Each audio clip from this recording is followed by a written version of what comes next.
not get an urgent shipment of fuel in the coming 24 hours, we might be forced to halt our humanitarian operation, one of the largest in the history of this UN agency. The lives of 600,000 people are hanging by the thread.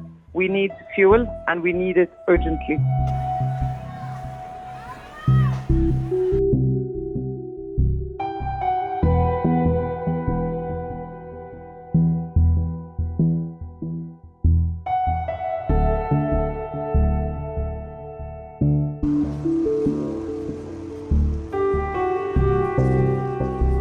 المؤسسات الصحية في قطاع غزة تعتمد بشكل كبير جدا على المولدات الكهربية لتوليد الكهرباء وتشغيل الأجهزة الضرورية للمرضى والمصابين.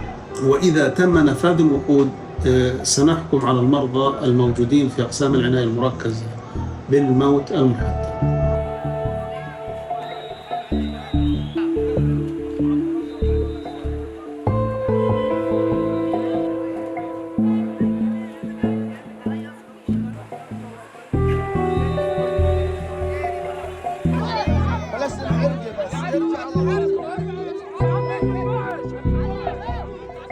It's a chain. No food, no fuel will mean no life. It means no life for 2 million people.